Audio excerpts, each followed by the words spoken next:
पंडित जी ने बताया ओम हम हनुमते नमः। इसमें जो हम शब्द है वो बीज मंत्र है और इसके अनुसरण से आपके सभी कष्ट दूर हो जाएंगे। चलिए अब जल्दी से जानते हैं पंडित जी से कि हनुमान जी का मूल मंत्र कौन सा है, क्या है इस मूल मंत्र के जाप से हमारी परेशानियों और संकट दूर हो सकते हैं। आइए जानते हैं पंडित जी, अब मूल मंत्र के बारे में बताइए। हनुमान जी का स्मरण करने से, केवल स्मरण करने से सारे संकटों का नाश हो जाता है। दुनिया का कोई ऐसा संकट नहीं। अरे सोचो ना दिव्या, लक्ष्मण जी के ऊपर संकट आया तो हनुमान जी ने एक क्षण में संजीवनी बूटी ला दिया ना। तो अगर भगवान का संकट को दूर कर सकते हैं तो फिर हम लोग तो पानी के बुलबुले हैं। जैसे पानी के ऊपर बुलबुले दिखाई देते हैं और कुछ मिनट के बाद फूट जाते हैं, उसी तरह से हम लोग बुलबुले की तरह कुछ समय दिखाई दे रहे हैं। 60, 70, 80 साल की उम्र में बुलबुला फूट जाएगा, इसका कोई अस्तित्व नहीं। न मेरे दादा और मेरे परदादा को कोई जानता है, न कल कोई मुझे जानेगा। ये दुनिया भूलने में बहुत एक्सपर्ट है। जब तक आप जीवित हैं तब तक आपसे बड़ा लगाव है। जिस दिन आप चले गए तो आपकी पुण्यतिथि पर भी लोगों के पास समय नहीं होगा। तो यहाँ जितने लोग दिखाई दे रहे हैं जो अहंकार में पागल होकर घूम रहे हैं, उनको शायद ये पता नहीं है कि वो भी पानी के एक बुलबुले हैं। किसी भी समय फूट सकते हैं, किसी भी समय फूट सकते हैं। ये देहाभिमान, ये शरीर का अभिमान, ये बल का अभिमान, ये पावर का अभिमान, ये पैसे का अभिमान, ये रुतबे का अभिमान, ये सब मूर्खता है। क्षण भर का है, क्षण भंगुर है, सब नष्ट होने वाला है। क्योंकि आप पानी के बुलबुले से बढ़ करके कुछ है नहीं। जानती हो, कमल के पंखुड़ी में सुई इस पार से उस पार चुभाने में जितना समय लगता है उतनी समय की ही मनुष्य की आयु है ब्रह्मा के आयु से।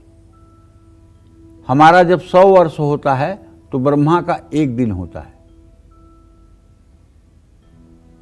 तो कहने का आशय ये है कि ये क्षणभंगुर जीवन है।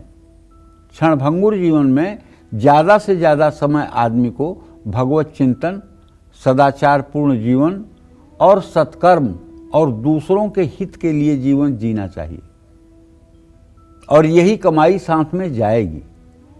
तो भाई श्री हनुमताय नमः, इस मंत्र का भी जीवन में अगर कोई भी रुकावट आ रही है तो हनुमान जी के मूल मंत्र का जप आप कर सकते हैं।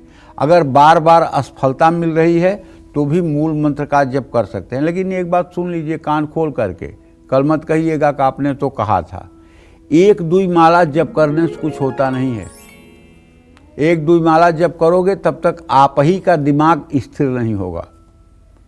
कोई भी मंत्र हो, जब तक वो 24 मिनट कम से कम नहीं जपा जाएगा तब तक उसका कोई पुण्य आपको नहीं मिलने वाला है। कुछ लोग ये कहते हैं कि महाराज जी हम तो एक माला गायत्री करते हैं, 1 माला नमः शिवाय करते हैं, 1 माला नमो भगवते वासुदेवाय करते हैं, 1 माला श्री रामचंद्राय नमः कहते हैं, एक माला सब करते हैं। अरे करो, बुद्धि भ्रष्ट हुई है तो कोई क्या समझाएगा आपको। 24 मिनट तक जब तक कोई मंत्र नहीं जपा जाएगा तब तक उसका आपके जीवन पर कोई चमत्कारी प्रभाव नहीं होगा। कम से कम 24 मिनट एक मंत्र को अगर आप जपेंगे तब वो आपके 72,000 नस नाड़ियों को पॉजिटिव करेगा। 24 मिनट क्यों कह रहा हूं? इसलिए कि 60 घटी का एक 24 घंटा अहोरात्र होता है, 24 मिनट की 1 घटी होती है। तो कम से कम उपासना 24 घटी की तो होनी ही चाहिए। इसलिए 24 घटी का 24 मिनट कह रहा हूं। और अगर इसको दोगुना कर दीजिए, 48 मिनट कर दीजिए तो अच्छा है, 60 मिनट कर दीजिए तो बहुत अच्छा है, और इससे आगे बढ़ जाइए तो अच्छा ही अच्छा है। अब कुछ लोग हैं 1 माला नमः शिवाय कर दिए, अब सोचते हैं शंकर जी आ जाएं मेरे दरवाजे पे झाड़ू लगाएं। अरे ऐसे कुछ नहीं होता है।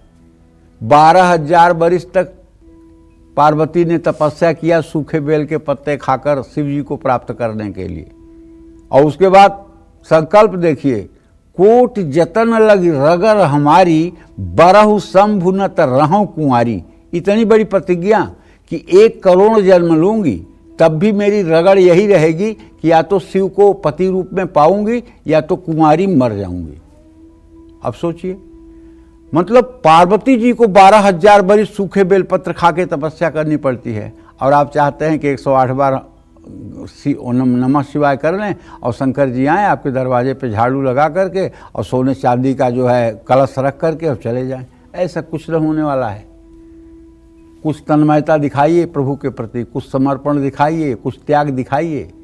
अगर वैवाहिक जीवन में कलेश है तो भी हनुमान जी के मूल मंत्र का आप जप करिए, आपको लाभ मिलेगा, ये मेरा दावा है। नौकरी या कारोबार में दिक्कत है, पढ़ाई में मुश्किल आ रही है, तो भी इस मंत्र को जपिए। शारीरिक कष्ट और मानसिक तनाव में भी ये मंत्र चमत्कारी है। जय मां विंध्यवासिनी।